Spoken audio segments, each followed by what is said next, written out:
Y vamos con otros asuntos porque el Consejo de Ministros ha aprobado el anteproyecto de reforma del artículo 49 de la Constitución con el fin de eliminar el término disminuido y permitir que las personas con discapacidad puedan participar en la sociedad en igualdad de condiciones. Las entidades sociales hablan de un día histórico para los derechos de las personas con discapacidad y de sus familias. El nuevo artículo 49 sustituye el término disminuidos por el de personas con discapacidad. Sin embargo, la iniciativa va más allá de un cambio de terminología en el lenguaje constitucional y supone una reforma integral y en profundidad de la estructura y contenido de la norma.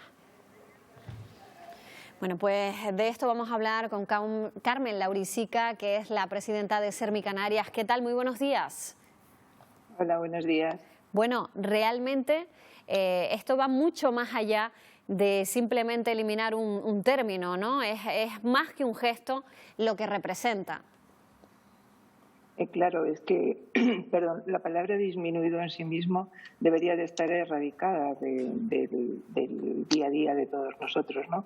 Pero lo más importante en la reforma, por lo menos para nosotros, del artículo 49, es la vuelta, porque no es modificar el artículo, lo cambia totalmente y lo adapta a las convenciones que España tiene suscritas en este momento con el colectivo de la discapacidad, ¿no? Entonces hay unas modificaciones tan importantes como cambiar del modelo de cuidados o de protección a otorgar a las personas con discapacidad por escrito, porque ya lo tenían por el mero hecho de haber nacido, de su derecho a tomar decisiones por sí mismas, a ser escuchadas en las políticas que les competen, a escuchar al colectivo de la discapacidad cuando se vayan a tomar decisiones. O sea, hay una serie de cosas que se han ido incluyendo que son fundamentales, sobre todo porque tenemos que tener en cuenta que la Constitución española tiene 40 años y la sociedad ha cambiado, pero el colectivo de la discapacidad ha cambiado igual o a mayor ritmo, ¿no? Entonces, es muy importante por todo lo que conlleva.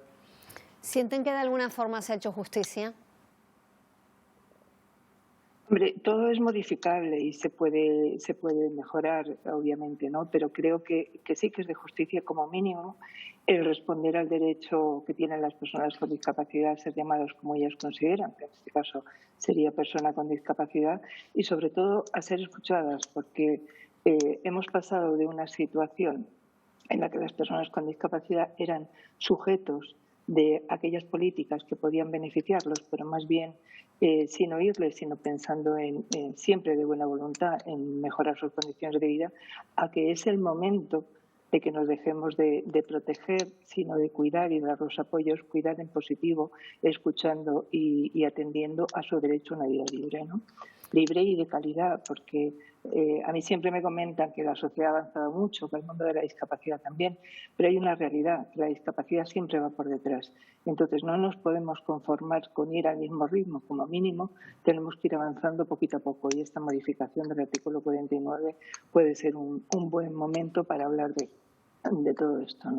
Claro, para realmente ahondar en el tema, ¿no? Hablaba de que no solo el artículo, sino, o sea, no solo el término, sino también el artículo, ¿no? El artículo 49 se rediseña en un cambio en la Constitución que como decía, es un reflejo de la sociedad de hace 40 años y no de la de ahora. ¿Qué es lo que se ahonda en ese artículo? ¿Qué cambios? Bueno, como comentaba antes, ¿no? Al final es considerar a las personas con discapacidad titulares de derecho, que ya lo son por el mero hecho de haber nacido españoles, pero bueno, no está de más que se recuerde derechos y deberes, obviamente, ¿no? Pero sobre todo porque, por ejemplo, en el apartado 1 se reconoce que tiene que ser en condiciones de libertad, igualdad real y efectiva, sin que pueda producirse discriminación. A continuación, lo que yo decía anteriormente también, que es el tema de ser escuchados. O sea, no se puede hacer políticas ni reglamentaciones para las personas con discapacidad sin escuchar cuáles son sus necesidades y deseos, porque si no, a lo mejor estamos legislando sobre algo que no es lo que en este momento afecta más a la vida de las personas, ¿no? También se reconoce específicamente todo lo que tiene que ver con las mujeres y niñas con discapacidad. Las mujeres en general están luchando por sus derechos. Las mujeres y niñas con discapacidad muchas veces, por el mero hecho de tener discapacidad, tienen mermadas muchísimas de sus condiciones de vida, pero es que además dentro del colectivo de mujeres muchas veces, o la mayoría de las veces, no se las tiene en cuenta como colectivo singular, ¿no? También se vuelve a hablar de proteger a las personas con discapacidad para el pleno ejercicio de todos sus derechos. Un ejemplo lo tenemos en lo que se ha ido regulando, el derecho al voto, la esterilización forzosa eliminada, en este momento reforma el Código Civil. O sea, hay muchas cosas en este momento que van un poco en la línea de lo que se dice aquí, ¿no? Y luego se recoge, aunque no debería hacer falta, que las personas con discapacidad gozan de la protección prevista en los tratados internacionales. O sea, no hay que olvidarse de que desde el año 2006 y ratificado por España en el 2008 hay una convención específica internacional que trata de los derechos de las personas con discapacidad, que recoge muchas de las cosas que las personas con discapacidad y sus familias llevamos mucho tiempo reivindicando. Claro, el paso definitivo es que el Parlamento apoye por unanimidad y que incluso puedan mejorar todavía más ese artículo, ¿no?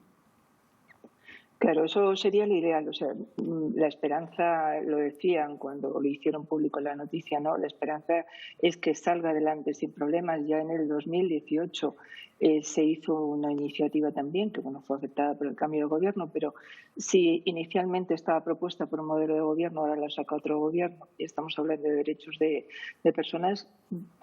Queremos pensar que lo que se va a hacer es simplemente intentar mejorar y no echar para atrás en ningún caso esta iniciativa, ¿no? Bueno, son pequeños pasos que se dan, como decía, ¿no?, en favor de, sobre todo, desterrar esos términos y esos tratos excluyentes, pero todavía queda mucho por hacer. ¿Qué es lo que detectan ustedes como más necesario e inminente después de que se haya producido este cambio? Bueno, yo creo que todos los días se habla, en el colectivo de la discapacidad hablamos de lo que tiene que ver con respetar los derechos y oír a las personas con discapacidad, ¿no? No lo hemos nombrado antes, pero es que el colectivo de personas con discapacidad estadísticamente está entre un 9 y un 10% de la población. Entonces yo creo que la transversalidad en las políticas y teniendo en cuenta siempre que se tome una decisión que entre el colectivo de personas a las que va dirigido hay un 10% de personas con discapacidad que tienen necesidad de apoyos o adaptaciones, estaríamos muy avanzados.